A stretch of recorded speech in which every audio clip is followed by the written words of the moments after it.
Hello mga ka-agri. Ngayon nandito po tayo sa Pamana San Vicente Organic Producers Association. So ito po yung samahan nila ng mga magsasaka upang isulong po yung organic farming dito sa bayan ng San Vicente. Ginawa po nila yung kanilang farm na isang pang tourist attraction kaya makita po natin nakaayos po yung kanilang mga tanim. So ito po yung papasok, entrance nila. So may ginawa silang parang arko. So mga gilid nakatanim po yung kamoting kahoy. And ito po maganda siyang gawing pangbakod kasi ito po ay plant and forget na tanim. Kahit po hindi nyo siya alagaan, tutubo-tutubo po yan. Then may mga saging dyan. Then dito naman po sa kabila, makikita natin may mga tanim din na naka-plastic mulch. So merong sili, merong talong yata ito. So mamaya pasukin natin. So maganda po dito sa plastic mulch, nakakatulong po ito para less yung management, no? Hindi na kayong magdadamo kasi nasusuppress po ng plastic mulch yung pagtubo ng damo. At the same time, nakakatipid din po sila sa tubig dahil natatrap po ng plastic mulch yung tubig na nandyan sa lupa. So hindi siya nag-evaporate. Then dito naman po sa unahan, ito, meron silang kitchen. Yan. Hindi ko lang alam kung nagsaserve sila ng mga lutong pagkain or pwede magpaluto dito sa farm. So mamaya tanungin na lang natin. Tapos, yun, meron din silang MRF para sa kanilang waste segregation. Then, ito po yung kanilang pathway. May mga bulaklak ito na mga natural insect attractant. So nakakatulong po ito sa pest management tsaka sa mga pollinators. So, yung mga nakatanim pala dito sa plastic mulch, yung mga siling haba. Ayan. Tapos doon sa kabila ay okra. Ayan. Ito po yung dill. So yung dill, napakadami. Nilagay lang po nila dito sa pathway. Ang gandang tignan. So nakakadagdag siya ng attraction. So ito pala yung itsura niya, aerial shots. Ayan. Tapos dito may kubo. So ito po naka-black sila. May mga signages. So black 1, siling haba. Tapos plat 2, black 1. So para po yan sa monitoring tsaka sa farm management. And then dito naman sa kaliwa, sa black 4, may mga talong. Naka-plastic mulch din. So may mga bunga na po yung kanilang talong. Ayan. Yan. Tapos dito, yung kubo. So baka ito yung kanilang orientation area. So dito siguro nag-orient yung mga bumibisita. So ito po yung kanilang information na floor plan. So meron siyang 5,000 square meter. Nasa half hectare din. Tapos, yan o, kita po natin may mga flower lane. Talagang dinisenyo po nila yung kanilang garden na may mga bulaklak. Yan. Tapos, dito, mga legumes pa yata ito. Meron din po silang mani dito. Ayan, so, ito pong mani, itong mga legume plants nagpapataba ng lupa. So, piniprepare po ito para sa susunod na croppings. Legume plants. Tapos, nandito, yung mga basil. So, meron silang sorting area. Meron silang good harvest, tsaka reject. So, meron silang mga basil dito. May dahon sibuyas. Tapos, yan, meron silang drying area. So po itong section na to or itong kubo na to ay nakadesenyo para sa mga post-harvest na products. So dito nila nilalagay kapag hinugasan yung mga gulay para magtulo yung tubig. Then dito naman, ito may mga herbs po, may lettuce. So naka-net siya. Tapos naka-net din yung ibabaw para po yan sa mga pest control nila. Pero maganda dito sa lettuce, hindi po siya basta-basta kinakain ng insekto. Hindi tulad sa mga petchay na maraming peste. Then dito naman sa block 3, makikita natin may mga okra. Tapos dito may mga sitaw. Nagkakaroon sila ng crop rotation para sa soil management din.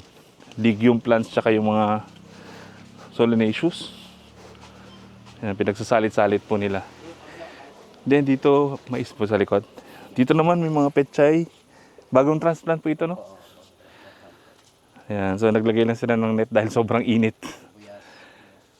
Sa kabila naman, yun, dahon sibuyas dito. Ayan.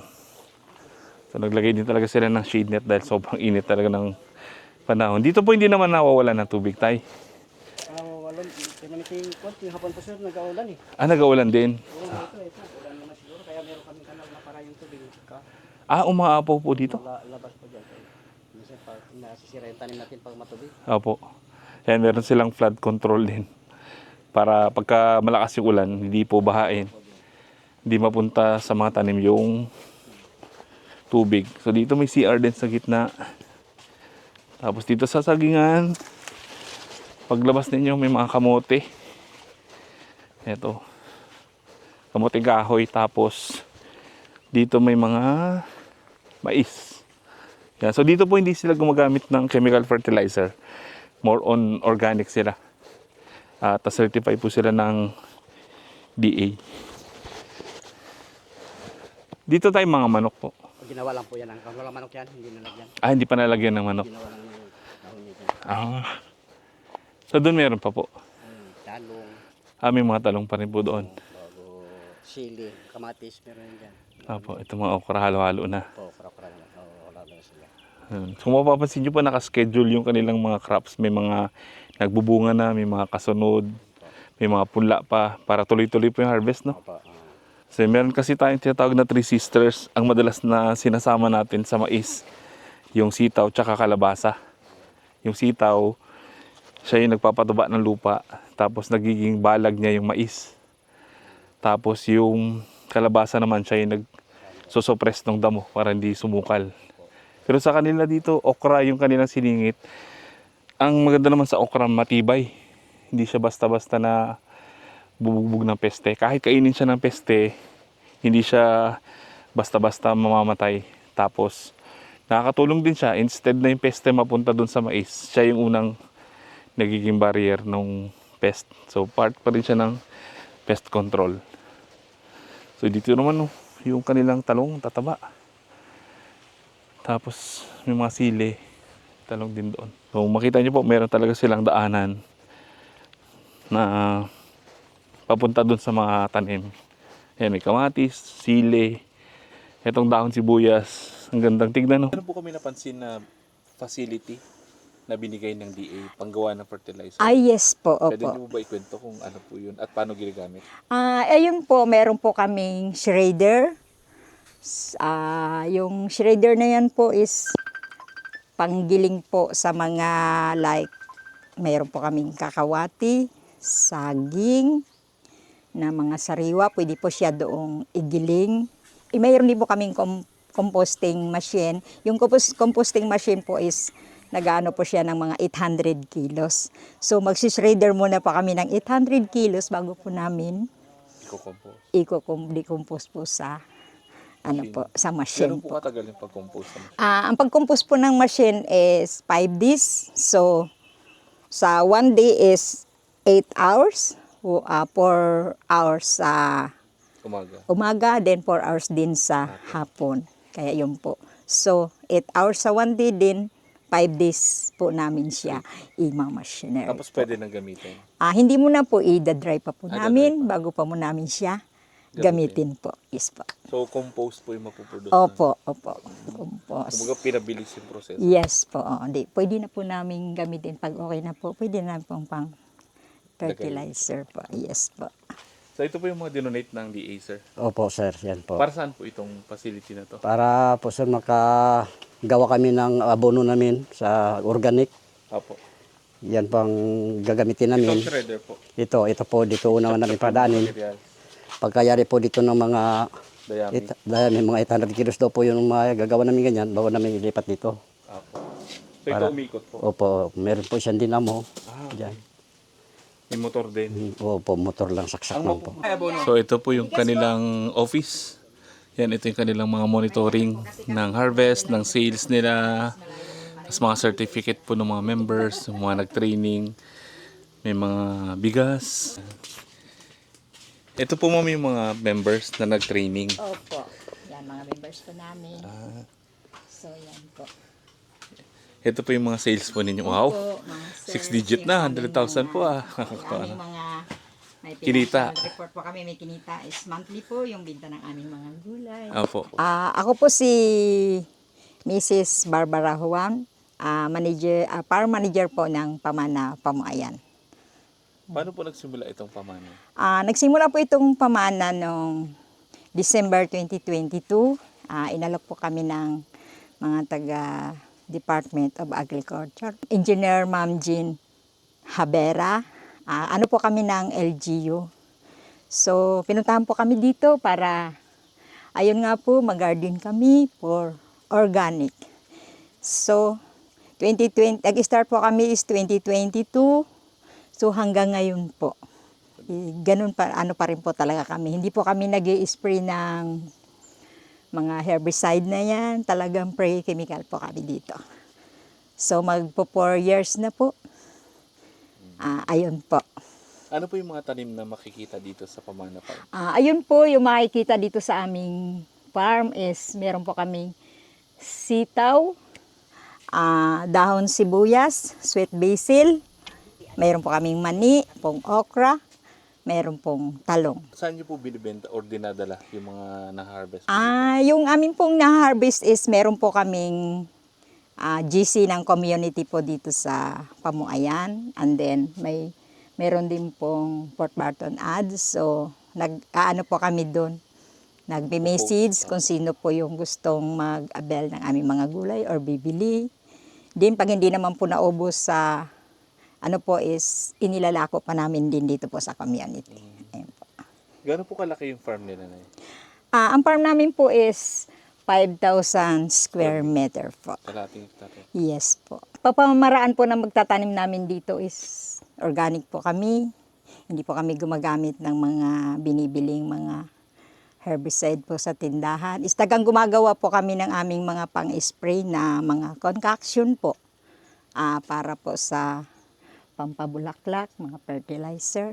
Naman po ay yung mga hindi na namin napapakinabangan katulad po ng saging na nabubulok na, ayun po yung ginagawa namin para po yung spray po. Opo. Yung doon naman po para sa mga insekto po is yung OHIN, Oriental Herbar. Opo. Yun po yung mga ingredients po noon is yung luya, bawang, sibuyas, at saka sili po din, molasses. Ipe-ferment namin po yun ng 1 week or more. Sumubra pa po para bago po namin siya Spray sana. yes po. So, ma'am, ilan po yung membro ng association? Dito po, may dalawa po kasi kaming dito. Meron po akong Trust to Last and then Pamana. So sa Pamana po is 8, sa Trust po is 5. Kaya meron po akong member dito na 13 po kami lahat. Yung Trust to Last naman po is yung nanggagaling po sa barangay Port Barton ng mga baso yung nabubulok po. So, sa compost, sa akin po nila itinatapon dito po. Meron po kaming Yung mga biodegradable na waste po. ng Barton. Yes po, dito po. Opo. Na-compose pa rin namin siya, sir, ng 1 year before namin Ganun. hanguin po.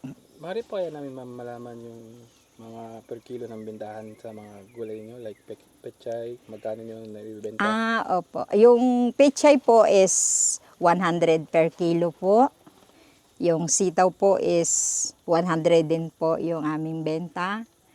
Yung okra, ganun din po, 100. Yung silihaba po is 120.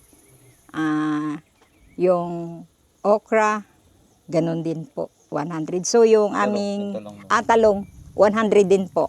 Tapos yung aming dahon sibuyas is 200 po per kilo. Then yung sweet basil is 600 po, yung 1 per kilo. Then yung aming Litos. ang litos po is 300 po yung kanyang kilo po. Yes po. Meron din po kaming mani. Yung mani po namin is 120 rin po yan pag kami nag-harvest po. Opo, per kilo po. Pwede niyo po ba silang imbitahan na pasyalan yung Pamana? O sa mga local or turista, kung gusto niyo po pumasyal dito sa aming Pamana, open po kami dito. Kung gusto po ninyong magpasyal, pwede po kayong magpitas ng gulay or magpaluto sa amin. Pre-chemical po siya, organic po kami dito. Wala pong Chemical. chemical po. Yes po. So open po Lunes hanggang Sabado? Ano naman po, nandito naman din ako Lunes hanggang Sabado kahit po linggo, andito naman po ako. Present din naman po ako dito.